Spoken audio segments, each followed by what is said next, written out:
News, play breakdowns, power rankings, storylines you never hear talked about anywhere else. It's all straight shots here, fired by straight shooters. S and Gun. This is the Objective Basketball Podcast. Ladies and gentlemen, welcome to the Objective Basketball Podcast. S here, Lauren joining me as always. Lauren, how's your new year been so far? Good? Thumbs up? I'd say it's been great. It's going to be a lot greater tomorrow when DeJounte Murray becomes trade eligible. Oh, it is. Is that the day? Have you been waiting for that day? You know what's funny? I've been waiting a little bit. I saw people jumping on you for your fanspo. Yes. For your fanspo trade stuff. Mm-hmm. Keep doing you. I will always do the trade stuff. I know you will. Or like the trade pictures, because I will say real quick, I think that anytime you include the fanspo trade something, it almost like triggers everyone to be like in an uproar. And I mean, I think it's kind of funny. And I also am like, look, everybody involved here, the point of, especially when there's multiple teams and a lot of players, people are not going to generally like that, which is fine. Yeah. But I'm like, each of these teams, if you really look at it, each of these teams, even whoever you think the winners and losers are, every single team has a need that they need to address, and every single team needs to address them now, and the deal can't get done without the inclusion of all four teams. So like, I don't know, the trade pictures, I'm always going to do them. I think they're so fun, trying to get as close as you can, because you're never going to get it exactly right. And what also cracks me up is that people, including myself, spend so much time trying to get it exactly right. And then you'll see a trade happen and you're like, why would that happen? Like, there's a very clear loser, whatever actually does end up coming out. So it's all just part of the fun for me. But I love it. I love trade season. It's electric. I've said this before, this is your Christmas. You can relish 100%. In it as much as you possibly want. And I kind of wanted to bring up two teams that might be pretty active in the trade cycle over this next month. The first team is the Los Angeles Lakers. Trouble in La La Land, ladies and gentlemen. They have lost 8 of their last 10 games. They've lost 3 in a row. They are now under 500 for the first time this season. They're only 3 wins since the in-season tournament championship is against San Antonio, against OKC, really good win, and against Charlotte. So 2 of those 3 wins that they had is against 2 teams that are not very good. They have been losing in pretty rough fashion. It has not looked great for the Los Angeles Lakers since they won the in-season tournament. There's a lot to dissect there. They could possibly be active at the trade deadline. A report came out today from Shams Charania saying that maybe Darvin Ham and the rest of the Lakers players, if you will, don't necessarily see eye to eye on some of the decisions. The Lakers have made multiple changes to their starting lineup in this stretch that they've been struggling. They have been trying things.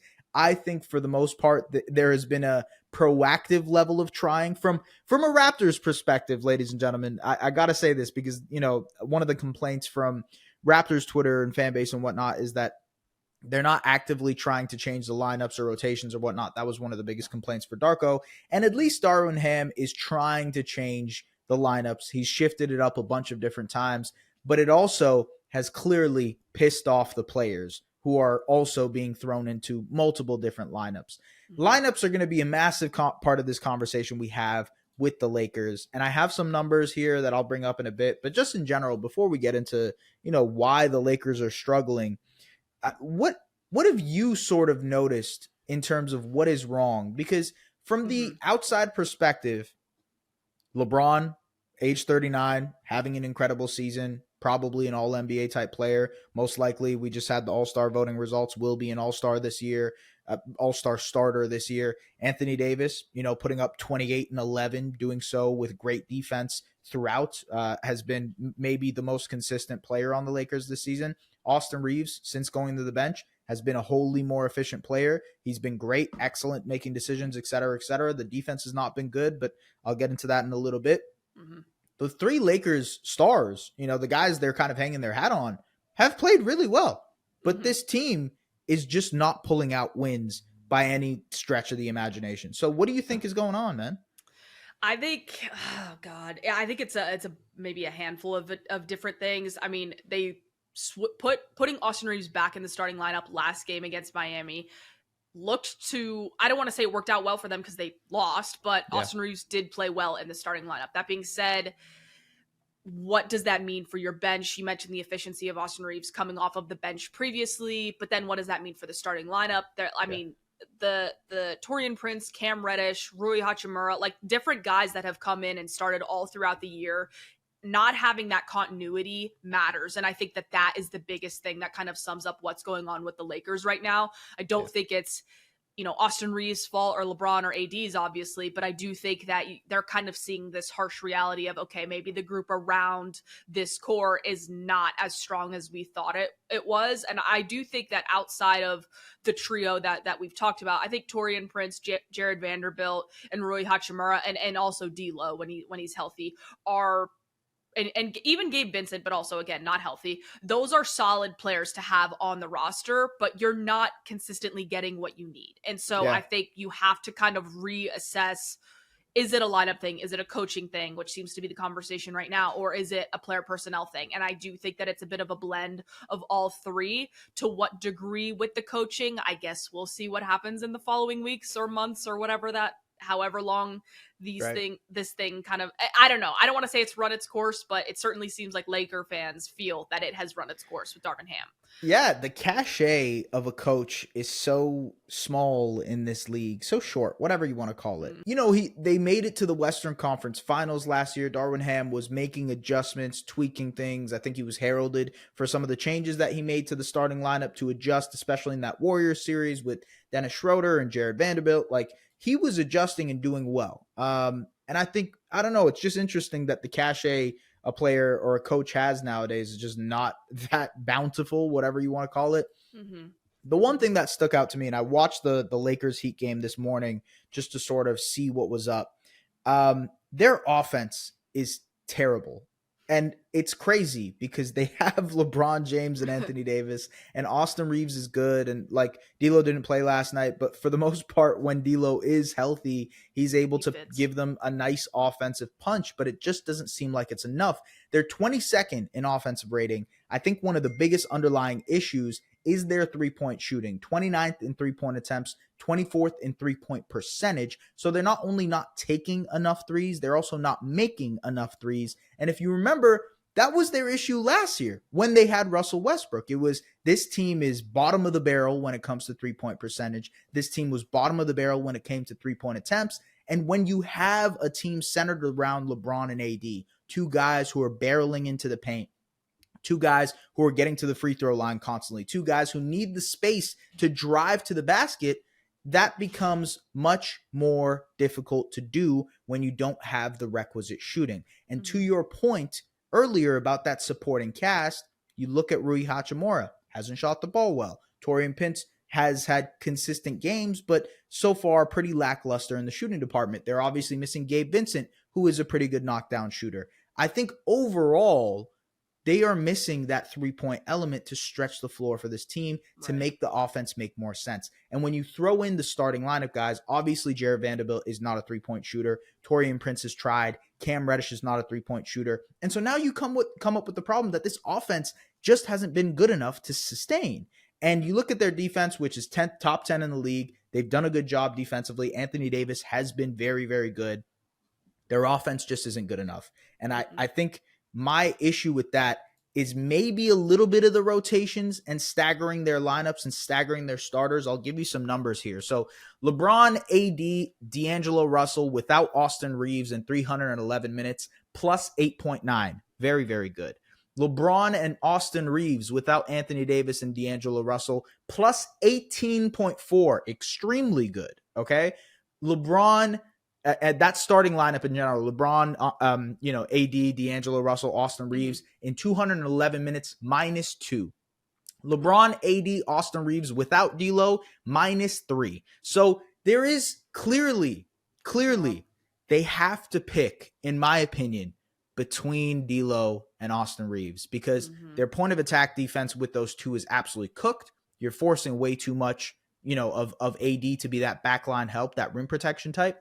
And on top of that, I actually think they're maybe like the 3-point shooting juice that they're hoping to get from those backcourt guys isn't happening as much, because you maybe need that fifth starter is what the Lakers are desperately lacking. The Cam Reddish role, the Jared Vanderbilt role, the Taurean Prince role, that just hasn't panned out, right? You might have hoped it would be Rui Hachimura, but it hasn't been that. And he's been hurt, to be fair, but I think that's the issue here with this team. The depth and we talked about it when we were kind of previewing this team in the offseason, but what we thought was going to be depth inevitably has not turned into depth. That's something that also applies to the Phoenix Suns. We looked at their moves this summer and we're like, oh my God, around the margins, they signed all these vet min guys. It looks great, but it doesn't look that great on the court because they're relying so heavily on their stars, and it's become an issue. And so now, looking towards trade season, looking towards desperation, as a team that has LeBron competing, 39 years old, whatever, Anthony Davis having a really healthy season, competing, whatever, Austin Reeves turning up, doing well. You look around the league and you say, okay, what can we get? What could work, right? Are we going to go out and get Pascal Siakam? I don't know. I'm not sure if that's even. Die. I don't even. I would be very confused, to be honest with you. The thing that drives me nuts about the Lakers is that nobody is off the table. It doesn't matter what they have to trade. And I firmly believe that even if the package is not equivalent and other teams can beat them by a mile, you cannot rule them out, because I feel like I have just seen it so many freaking times that I'm like, is this actually for real? So when it comes to stuff like that, I'm like, I'm not even going to try. Yeah. But I do think that there are a lot of options for them to add shooting specifically. Defensively, I think that there are ways for them, whether they retain Rui, Jared Vanderbilt, Taurean Prince, whoever it ends up being. I think that there are lots of options for them to go out and with the contracts that they have, whether it be moving Gabe Vincent or there are lots of options for them to move. I don't know if they'll move D'Lo, but I do think that there are plenty of, at different tiers of different salary numbers, where they could add shooting without giving up too much defense. Right. I think if push came to shove, they could move D'Lo. I think so too. It's the Reeves that I'm like. Yeah, I just don't think Austin Reeves is going to be included in any sort of deal. And I think that even applies for Zach LaVine. I think that applies for Alex Caruso. I think that applies for a lot of different ways. And I don't know what type of player. You could look at me right now. I just mentioned the 3-point shooting woes, the creation woes, the need for offensive juice and floor spacing and all that stuff. And LaVine fits that picture, right? Like LaVine can come in, be a tertiary scorer, release valve on the weak side, hit some shots, be this guy who can cut to the rim, all that type of stuff. Maybe when LeBron and AD are off, now he can be that creator for them, him and Austin Reeves. I think offensively, that would be a really fun team. The juice would be there, in my opinion. You could consider DeMar DeRozan at a lesser level, being like, okay, secondary creation, another guy who can get some shots up, etc., make plays for others. I think that makes sense. And then if you somehow steal Alex Caruso in that deal, you now have like this Swiss Army knife type of player that works well. I guess my question is, do they have enough in the tank to go out and get any of those guys? And they obviously have the salary. Right. And that's where January 15th, to your point earlier about DeJounte Murray, January 15th comes into play in them potentially making any moves. The Lakers have always been aggressive. They have always been ready to kind of take that risk. They already made a pretty substantial change last year at the deadline by trading Russell Westbrook, by moving off of those picks. They did enough to get themselves to the Western Conference Finals. Now, to be fair, I think this team has a higher ceiling than last year's team, even given the kind of, I guess, commotion going on with this Lakers team right now. But it is getting to the point where you have to question, one, I guess, the rotations with Darwin Ham and how he's going to be able to kind of figure things out with this team. And if he can, first of all, if he can have a team that's committed to believing in whatever he's trying to preach. And number two, if this team is going to make any moves, because it usually ends up the Lakers making some sort of move. You know what I mean? Yeah, I expect them fully to make a move. I do feel like they're the most likely destination for Zach LaVine, as crazy as that may sound, but I don't know how it's going to work in terms of them trading for a big name player. But I also like even a name like Seth Curry, who I think a very low contract that they could very easily pick up. So I fully expect, I'm not saying that they're going to get Seth Curry, but I absolutely think that the Lakers will go out and make multiple moves to just improve and maybe even kind of shift the distribution of youth to kind of maybe a few more vets, a few more shooting, just can jump right in and do whatever you need them to. And I think even Alec Burks is a good name for them. So I think that they could look, I don't want to say totally different post deadline, but what I'm keeping an eye on is, are both D'Angelo Russell and Austin Reeves a part of this team post February 8th? If I had to bet, I would say one of them.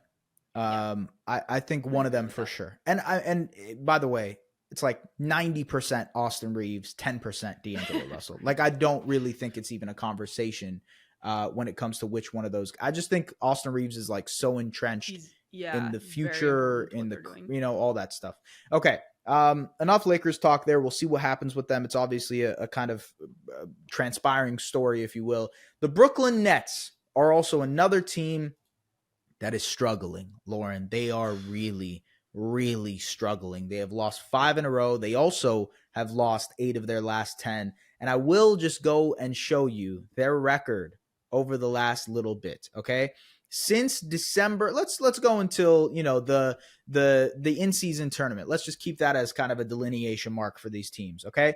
Their only wins come against, they have 3 wins since December 11th. Okay. One of those wins against the Phoenix Suns. Cool, nice, awesome win. Sounds good. I don't know if anybody was hurt in that game. I can go double check in a second. The only 2 other wins the Brooklyn Nets have are back-to-back wins against the Detroit Pistons.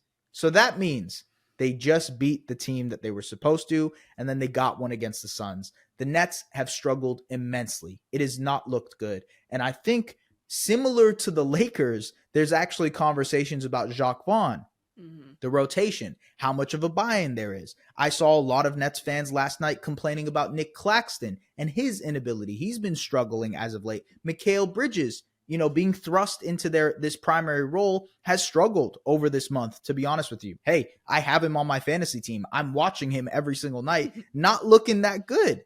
Inefficient score, not able to get to his spots, not able to make plays for others. A lot of the steps that are required to become that primary option, Mikal Bridges is not being successful at right now. And I think this Nets team in general is just wholly confusing. They don't have a lot of roster balance. They have far too many wings. They have far too many contracts that don't necessarily play in a Ben Simmons. And I honestly just wonder, what is the point of this team is my real question. And I don't want to sound too harsh, because I understand they don't own their pick right now. They want to be as competitive as possible this year because of that. But given that, right, I still need to know there's some sort of sense of direction, some sort of an idea for what this team is supposed to look like. And you look at the Nets and it's like, okay, Mikal Bridges, 34 minutes a night, looking really good, can probably be a second or third option on a really, really good team, right? But not a first option. Maybe he's punching above his weight a little bit too much right now. You look throughout the roster, Ben Simmons, we have no idea what's ever going to happen with Ben Simmons. Unfortunately, I don't think Ben Simmons is going to be, an NBA player for much longer after that contract expires. Spencer Dinwiddie, okay, cool, nice guard, decent, not bad at all, pretty impactful for the most part, consistent guard. Still, that's not something that you can hang your hat on. Cam Thomas, right? Cam Thomas, exciting 40 point per game. Cam Thomas has looked terrible outside of being able to score the ball. Cannot do anything else. Can't pass the ball. Can't rebound. Can't defend. It's just been very, very ugly in all of the minutes Cam Thompson has played. Cameron Johnson, again, another good secondary player, tertiary player, a guy who can play off of other stars. But Lauren, there's no other star on this roster for him to play off of. And I can keep going down the list. Dorian Finney-Smith, Nick Claxton, Royce O'Neal, even Lonnie Walker. They've got some good minutes out of Day'Ron Sharpe and Dennis Smith Jr. this season. But do any of those names pop out to you as we are going to build a franchise cornerstone around? No, absolutely not. And I wonder, kind of going back to our trade conversation, if this team gets involved in making a move. Nick Claxton, unrestricted free agent this summer, can walk if he wants to. Dorian Finney-Smith, obviously a highly touted highly touted rotation player that can help, a championship team. Same applies to Royce O'Neal. Does this team make a shakeup? Is my question to you, since this is your Christmas. How do you feel? Right. I fully expect them to make at least one. I would expect, honestly, multiple, because you mentioned Nick Claxton, and that is a situation that I'm like, ooh, defensive player of the year candidate last year, but under 25, unrestricted free agent, like you said. He wants money. He wants money. And right now, Brooklyn is trying to have to, and this could have been Dallas, should I remind some people, are trying to decide how much money they're going to pay Spencer Dinwiddie to keep him.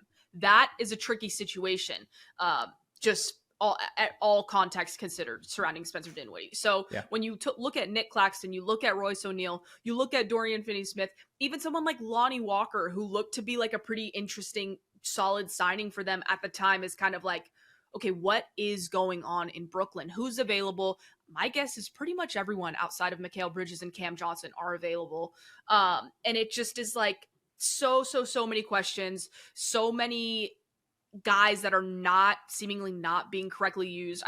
I will say Daron Sharp and how he's kind of surprised this year has been a really big plus for them. And I think they've even seen some really solid, bright spots, maybe not the most consistent, but from Noah Clowney, you can kind of see what could be there. And so I think Brooklyn has options. They have options because of all the assets that they have. But I do absolutely think that if they're even considering going forward with starting Daron Sharp over Nick Claxton because of the shooting, because of the improved defense, okay, if you want to do that, do I agree with that? I don't know that I agree with that, but you've got to then decide, okay, well, if we're doing that, we need to trade Nick Claxton. We need to sell at least somewhat high based on last year's performance. And the same with Dorian Finney-Smith, the same with probably Royce O'Neal more so because he's also on the final year of his deal. But this is a perfect situation right now where you cannot afford to miss the opportunity of maximizing on selling the assets that you have. If you don't know what direction you're going, that's not great, but it's not the end of the world.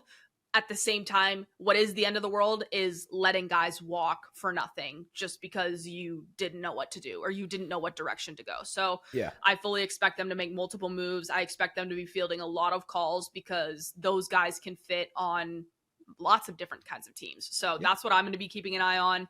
I think somebody that could come in and steal Nick Claxton, I think Memphis should really kind of be all over that. I think there are lots of teams that are saying, okay, we kind of have a front court role to fill. We need a little bit more rim protection. We need a little bit more defense.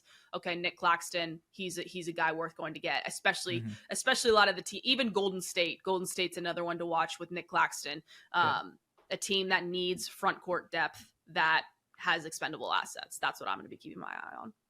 That's a good point. And the other thing I would say about the Nets is that if the goal, they drafted well this summer. If you ask a draft expert, they would say that they drafted well. Noah Clowney, Dariq Whitehead, Jalen Wilson. Yep. I think you got to give those guys opportunities. Like if this team is not going anywhere, if you're not going to be competitive, if the goal is to try to find other pieces, right, for a team that isn't necessarily going to go out and, yes, they have the opportunity to trade for these stars. They have the contracts. They have the extra picks, yada, yada, yada. But for the most part, like, they're kind of stuck in the middle right now with what their direction and future might be. So you kind of need to play these young guys to see if you have anything else left in the arsenal. Because if Dariq Whitehead or Noah Clowney or Jalen Wilson turn into something, now you have more assets. You gotta be ready. Now you have something else that you can move. Now, or you can keep them, you can keep them and develop them, and you can trade some of these other guys knowing that you have someone else behind them that is competing for a roster spot. So, going to be interesting to see what the Brooklyn Nets do in general. I wanted to bring up one team that is doing well, Lauren, because we've started off on a negative note, and I wanted to kind of give some positivity out.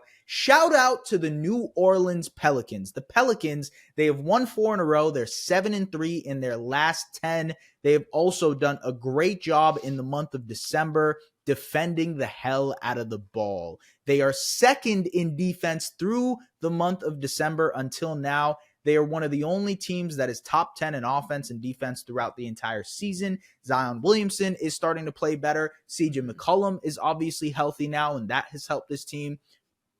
For the most part, the Pelicans in general have been healthy. Brandon Ingram is playing much more better defense. And the Pelicans just pulled off a really nice win against the Minnesota Timberwolves, just pulled off a win against the Lakers, pulled off wins against, some other teams. They've beat some easy competition, but they beat the Timberwolves twice now. And I kind of like them as this sort of sneaky dark horse type of player that can, team that can kind of creep up on any team in the Western Conference. They're 21 and 14th. They're sitting at 6th in the West. They're probably, if health permits, they are going to be a playoff team this year. And I just want to say, finally! I know. Finally! Because they are healthy and it looks good. And fingers crossed, Lauren, I have every single limb in my body crossed right now to be able to say this team needs to just stay healthy. That's all they need to do. That is literally all that is required for the New Orleans Pelicans to look good. That's it. That's it. That's all. And so, yes, kudos to them. Shout out to them. Yeah. I mean, they do deserve the props. Absolutely. Going back to our New Year's resolution episode where I said that they need to pick a direction with Zion. If this is the version that they're getting in terms of everybody looking to not just win and be competitive and buy in, but at the individual level, buy into their roles. If they're going to do that, this is a really good team. It's a really fun team. It's a really well-balanced team. The depth that they have, incredible. And the guys that they have on their bench and what they're doing for them, Dyson Daniels, Larry Nance, even Najee Marshall, they've got a really, really solid team. It's just a matter of staying healthy and staying bought in. And so I want to continue to see it over a stretch of time. The Minnesota win was a big one. And even the win over the Lakers was pretty dominant, pretty solid. Yeah. And so, getting that performance from your top trio and giving it to the Lakers is always something that is good for morale, and good for momentum building. So I want to see these guys continue to kind of keep that pace and keep the level of play up, and I'll kind of keep an eye on what happens one way or the other. Their January, I'm just looking at it, their January schedule is tough. And this might be a good test to see, how they look. I'll just reel off their next games. Versus the Clippers, at Sacramento, at Golden State, at Denver, at Dallas twice. And then you play Charlotte, Phoenix, Utah, then OKC, Milwaukee, Boston, Houston, San Antonio. That is tough. It's kind of a tough schedule. Pretty tough schedule, actually, if you look at it. They do have some easy wins in there, but for the most part, I think that's going to be a good test for them to see if they can kind of, one, beat the better teams, and two, if they can kind of sustain this level of defense. I think their defense has been really, really sensational, especially in the half court. Brandon Ingram looks fly. Zion Williamson is looking a little bit more, intense and bought into their defensive scheme. It really is. There's just two simple things about basketball, and that's effort and that's buy-in. And right now the Pelicans are doing that and also staying healthy, ladies and gentlemen. So they have stayed healthy throughout. So two bads, one good there in terms of us talking about those teams. Let's talk about the teams we cover, Lauren. Obviously, the Raptors are heavy in the news right now just because of the OG Anunoby trade. Immanuel Quickley turned up in his second game as a Memphis Grizzly against the Memphis Grizzlies, scoring 26 points. He was emphatic, just incredible, been exactly what this Raptors team has needed from the guard spot. Things look good for the Dallas Mavericks. For the Dallas Mavericks too, I guess you could say things look good. I am all over the place right now. Things look good for the Toronto Raptors. Things also look good for the New York Knicks, who are 2-0 with OG Anunoby in the lineup. They look much better. Adding a talent like that is going to help them defensively. I mean, just in general, his defensive prowess is something that I think is going to pop off the chart in New York. It's going to be even more noticeable because obviously him being in the bigger market, more players are just going to, more media, more fans are just going to notice the type of player, the defensive player that OG Anunoby can be. His first game was against Anthony Edwards. He limited him. Second game, obviously, I think it was against the Rockets, I believe it was. I can't remember. But anyways, regardless, he's doing an incredible job on defense. The other side of it is how they're going to incorporate him offensively. I think the question I have is Julius Randle missed him on so many wide open threes in the first couple of games that they've had. I need to see Randall make a more concerted effort to get him involved because he's going to be one of your best shooters now. And I'm kind of curious to see how good the Knicks look in the playoffs now, because they now have someone that can guard a Jason Tatum. They now have someone who can guard a Joel Embiid. They now have someone who can guard, whoever else in the Giannis, right, in the Eastern Conference, right? So like they have an option now to throw at those types of guys. And I think that helps them when it comes to challenging the top dogs in the Eastern Conference. So while they've lost Mitchell Robinson this season, Isaiah Hartenstein has been awesome for them. And yeah, that's good. The other thing I wanted to bring up, and I guess this could be a segue towards your Dallas Mavericks. This was the joke that I had mentioned to you earlier. I just wanted to say thank you so much to Mark Cuban and the Dallas Mavericks front office. It's just been, splendid thing. The fact that you did not pay Jalen Brunson. It's all good. Look, the offer was there. You guys, I remember Mark Cuban, he said that the offer was there. He wanted to show the text. Remember, he showed the text that he said, look, the offer was there. We had it for him. So shout out to you guys for not landing the deal, because Brunson ended up going to New York. And in New York, they needed to find a new home for Immanuel Quickley because of it. And Immanuel Quickley is a Toronto Raptor because of that. So by proxy, thank you so much to the Dallas Mavericks, and shout out to you, Lauren, for helping us out, helping the Toronto Raptors get their point guard of the future. It's wild how the connections of the NBA, the podcast, and just how things can just, it's wild that things can just, my team, and all of a sudden it impacts your team. And all of a sudden it's just, the league is crazy. Everything that happens is crazy, but it's so fun to cover. And I can't believe that you guys have Immanuel Quickley. I'm very bitter.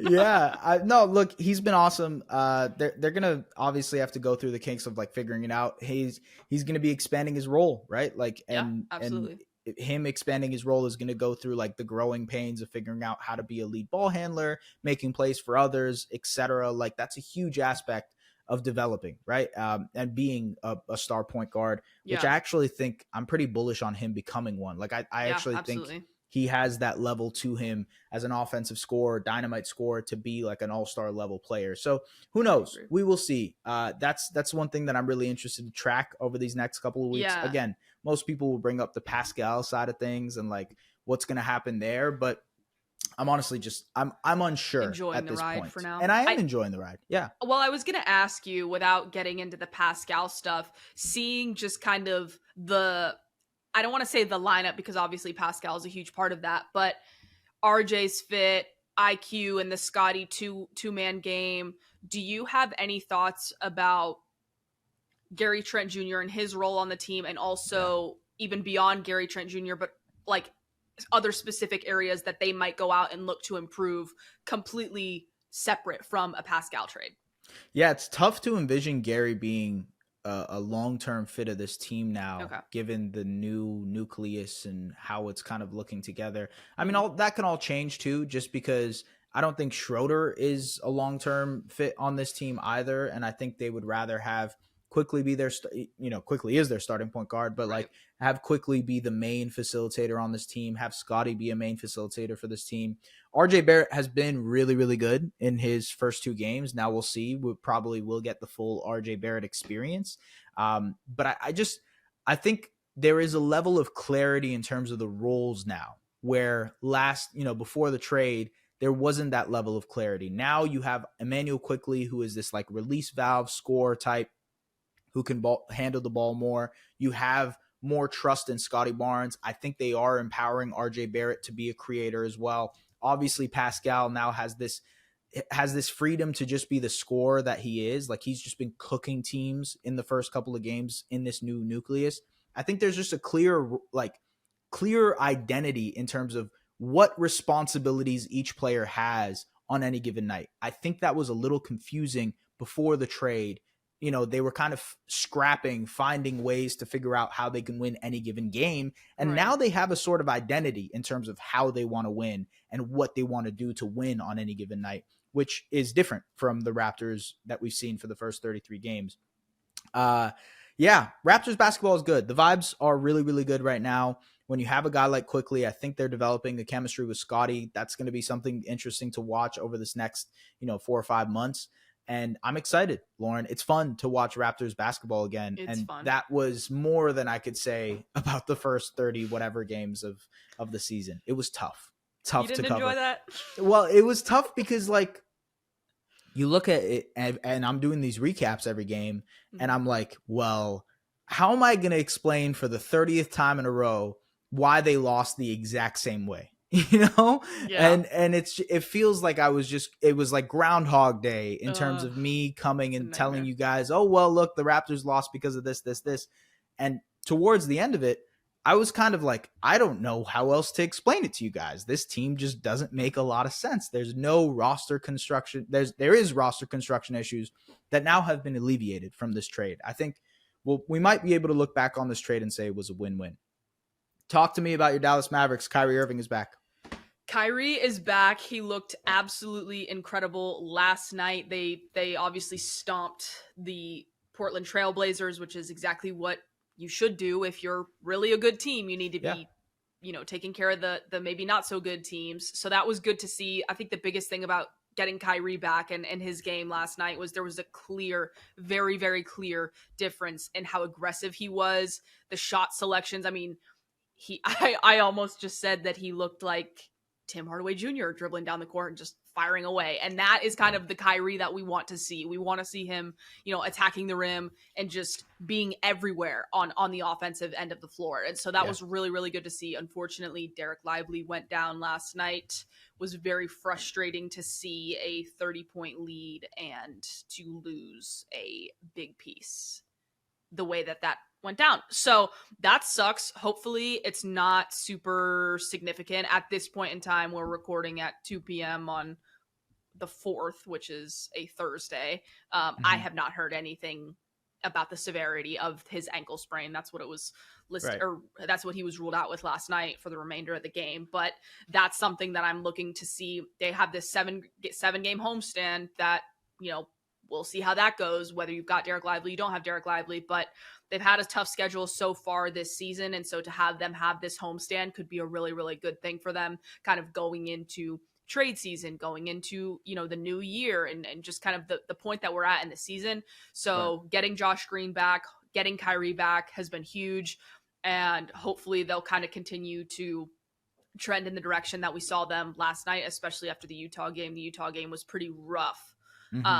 In terms of effort. I felt like there was just and Jason Kidd said that he was like, I can't remember exactly what he said, but it was along the line to the effect of Utah played very hard, we did not. And so getting Josh back, he played in the starting lineup last night. I was curious to see what that looked like because Luka and Kyrie like to try and play with a little bit more pace. That's been a point of emphasis this year. So I think that for Josh specifically, it might bode well for him to be in that starting lineup with Grant Williams kind of being in the, he's not the clear-cut starter right now. So I think you give Josh that spot and see how he handles it. And if it's not good enough, maybe you go back to Grant Williams, or maybe in a month and 4 days, that problem is already solved for you. So there's a lot to kind of keep an eye on with Dallas right now at this pivotal point of the season for them. And I'm curious to see what happens if Derek Lively is out for an extended period of time. It was the same left ankle that he sprained and was out with previously. So a little nervous about how that's going to look. But overall, I think there's a lot to be pleased with and a lot still to be desired. So they seem to be aware of the areas that they can improve, and hopefully we'll see it shortly. Yeah, I'm kind of curious. Dallas is a very interesting domino in this whole trade cycle thing and what they might do. Obviously, like the reports that they're interested in Siakam, and Mark Stein said those were, a little bit overstated, if you will. Yeah. But I'm kind of interested to see just in general if they do anything else. Like what kind of other moves could they shift and shake out to make this roster a little bit more defensive minded, I guess, is the way to put it. I do think that they will do something. I don't know what it will be, but I think that they could stand to get either some more front court depth or even just perimeter defense. That seems to always kind of be the name of the game. And so, I mean, the contracts that they have in Tim Hardaway Jr., Rashawn Holmes, Maxey, even Dwight and Seth Curry, those are all contracts that are very, even Josh Green, I hate to say it, but there are so many movable contracts that they have right now, and they picked up those second round picks in the Grant Williams sign and trade. So I would be floored if they did not make a trade. Some kind of move. Yeah. I'd be surprised. It feels like one of those trade deadlines that might be really busy, but then now that I say that, I kind of feel like maybe it won't be as busy because everybody feels like they have a chance. There's just a ton of clarity and a ton of parity, in the NBA right now. I mean, in the Eastern Conference, there's 12 teams that think they can make it to the 10 spots. In the West, with the way the Utah Jazz are playing now, they're 16-19. They've won 7 of their last 10 games. They've started to roll as well. There's like 12 teams that think they can make it to the play-in. And maybe, I don't know. I just think it's a very interesting league now with talent spread throughout. And the next month or so of basketball might really shake things up, right? We just talked about the Pelicans and the Pelicans climbing up the Western Conference standings. They stay healthy, they could end up being like a top 4 or 5 seed in the West. And how does that change the way other teams operate? Talked about the Lakers, a team that is maybe struggling a little bit right now, and they're going in the wrong direction. How does that team react? And what does that look like 5 weeks from now? Same thing with the Brooklyn Nets. You look at them and you say, well, this team is wholly confusing. They probably need to make a trade, and they have not looked very good at all. Like, what is their direction? We talked about the Raptors, the Mavericks, 2 teams that probably still aren't done making trades. And it's interesting just because there's so much talent in the league and so much maneuvering that could happen. Should it? Will it? Maybe. I don't know. Okay. For anything else you got before we head out? I will say real quick, I do think the East, when you look at the Eastern Conference standings, I think things are pretty well laid out in terms of expectation and how things have actually played out. I think when I'm looking at teams that are most likely to make trades, apart from like the bottom 3 that should be sellers, I do think Atlanta, Brooklyn, and then maybe Cleveland and maybe Indiana, just because of the different conversations with those teams more so than Atlanta and Brooklyn. Those are the teams that I'm looking at to make potential trades. Whereas in the West, having Phoenix, LA, Golden State, Memphis, all the way towards the bottom, that's where I'm like, and even Dallas, you can even lump Dallas in there. That is where I'm like, things could potentially really shake up there. You could honestly convince me any team in the league right now probably needs to make a trade. I mean, I get what you're saying. I actually completely agree in terms of like buyers and sellers. That totally makes sense to me. But like, you look at the Spurs, who are not a good team this year, 5-28, and you're like, man, you need a point guard. You need to desperately 100%. Find another guard. With Portland, it's like, how are you going to get rid of Malcolm Brogdon and give room to those other guys? In Detroit, it's like, how are you going to find help in general, And so even the top dogs, right? Boston, how can we move around the margins? Milwaukee, how can we move around the margins? Minnesota, OKC, whatever, right? That's why trade stuff is so interesting, because you can move 100%. In a million different directions. And that's why Lauren Gunn is going to continue doing the Fanspo stuff, ladies and gentlemen. All Watch day, your mouth. All right. Thank you very much for the people who are tapped in to the Objective Basketball Podcast. If you would like to tap into our stuff on video at SDPN's YouTube channel, you can watch our stuff there. You can listen to it. Give us a Google review or Apple Pod review or whatever the hell you do to review it. We appreciate it as always. Thank you so much for tapping in. We will see you guys later. Bye-bye. Follow hosts at Just S. Barahini on all socials and at The Lauren Gunn on Twitter. The Objective Basketball Podcast, delivering the NBA to you like no other.